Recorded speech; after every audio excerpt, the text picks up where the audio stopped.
We had a chance this week to check in on celebrity chef Tyler Florence. You've seen him on the Food Network for years. He's cooked on the Today Show, the Tonight Show. He's cooked for Oprah. He's opening 3 new restaurants this year, and he's coming out with a new cookbook too. So he's a very, very busy guy. He's a true celebrity chef.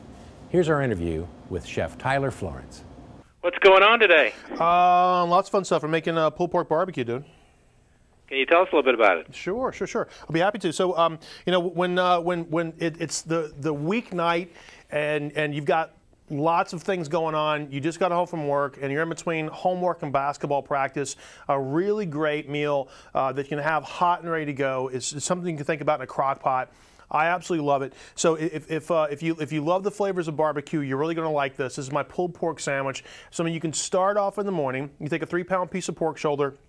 We'll season up a little bit of smoky paprika, garlic powder, onion powder, salt and pepper, put in the bottom of a crock pot, tiny touch of water. You turn it on, put the lid on, you're gone all day, you come home, the house smells fantastic, and then it just falls apart with a fork. It's really delicious, really soft, and then you get this fantastic barbecue that your teenagers are going to tear through, and it's going to give them a full stomach, so if they're on their way to basketball practice, they're going to have something hot and ready to roll. Right. And now, a decorated chef like you cooks in a crock pot? You know what? You know, the great thing about a crock pot, I got to tell you, I own 3 restaurants in Northern California, and we make really wonderful haute cuisine, but it's sort of a different conversation when you're talking about good, hardworking folks who want to get dinner on the table. Sure. So it's not necessarily about foie gras and truffles every night. It's about things that people can make at home, which is really great. And that's what I like about this, because you get to top it off a little bit of coleslaw from the Carolinas. We like a little bit of coleslaw on top of our sandwich. And then also what I like, Bill, is the idea of great side dishes, which are always like ready to go and super available. I just partnered up with Alexia Foods this year. And if you go to the freezer section at the grocery store, they've got amazing gourmet-inspired side dishes. My kids love their sweet potato fries. And they got all natural products. They've got organic products. And they go from the freezer to the oven straight to the table in 20 minutes. And they're actually super delicious, really consistent. So you know good and well, when you get home from work, you're going to have something on the table. It's hot, that's nutritious, your kids are going to love. Yeah. Now, I was looking at some of your tips, and one I really liked that I hadn't really heard much about was the idea of buying fresh herbs in bulk and drying them on your own in your own microwave. Yeah. I think that's absolutely possible, because if you have any fresh herbs left over, you can absolutely dehydrate them in the microwave and just kind of save them in a sandwich bag. Yeah, I thought that was a really cool idea. Yeah. What else can you talk about as far as this time of year, good ideas for meals? You know what? What would you like to talk about? Anything specifically you want to get to? Like you want to know how to roast a chicken, or you want to know how to cook pork chops, or anything that's specific about that, or what do you like? Roast chicken sounds good. Yeah, so to me, like a really good roasted chicken, so it's all about making sure that the chicken is trussed and compressed to the shape of, say, a football. It cooks very evenly, and that way that the breast and the legs and the thigh all kind of cook at the same time. And it's also a great idea as far as cooking a chicken is seasoning it from the inside out as well as the outside in, and that means stuffing the cavity with lemon, herbs, garlic, salt, and pepper, and then tying the chicken. Tying the wings and the legs together so it's all kind of one big shape in the oven, 400 degrees, 1 hour flat, or until internal temperature is 160 degrees with an instant read thermometer, and you've got a really great classic. You can also kind of halfway through that process kind of fill up the bottom with some great vegetables and potatoes and things like that, so when you take it out of the oven, you've got the chicken and a side dish all ready to roll. Sounds great. Talking a little bit about yourself now, what's your favorite part of your career now? You mean you have so much going on with the restaurants and the TV appearances and the cooking shows, and what do you like to do best?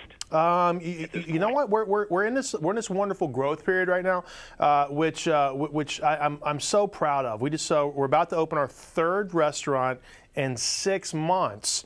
Our first restaurant opened up last June in San Francisco called Wayfair Tavern, and it's in the old former Rubicon space in the financial district just underneath the Transamerica Tower. And then we opened up our second restaurant about 3 months ago called Rotisserie Wine.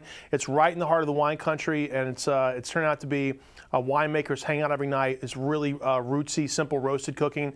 And then we're opening up a steakhouse in downtown Mill Valley, which is just across the Golden Gate Bridge, and it's going to open up about 3 weeks.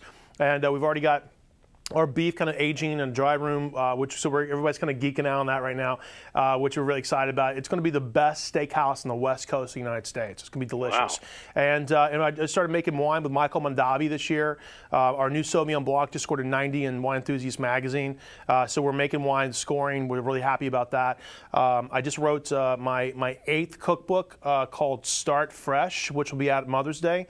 And it's a recipe with 60 unbelievable recipes that teach parents how to feed their newborns, infants, babies, and toddlers from the very, very beginning, the most nutritious and densely flavored food as possible to really kind of get their kids off to a fresh start so they can start fresh. And we've got our second season of Great Food Truck Race coming up on Food Network this year, and we're going to start shooting that in May, April to May. And we're going from New York City to San Francisco this year, so that's going to be, I'm sure, madcap fun. And that's going to air right after the finale of next Food Network Star coming up in August, so it's kind of fun. And I just shot next Food Network Star with Bobby and Giada in Los Angeles last week, so that's kind of fun. And yeah, we're loving it. We're growing like crazy, and we're having a good time doing it. Man, you are a busy man. We are busy. You know, you were talking about infants there a little while ago, infants and kids. I know you came out with a line of baby food a while back. Are you still involved in that? I sure am. So we started our baby food company, certified organic baby food company called Sprouts. And we started about 7 years ago, and we just made it to market. We raised $21 million. We just went to market about 2 years ago with a product. We're the 4th largest baby food in the United States right now, and I don't think anybody can touch our flavor. It's really about like densely nutritious, fantastic, fresh flavored vegetables and fruits and vegetables from the very, very beginning with children. And what you do is you create vegetable fans by giving kids unbelievable fresh flavors from the very beginning.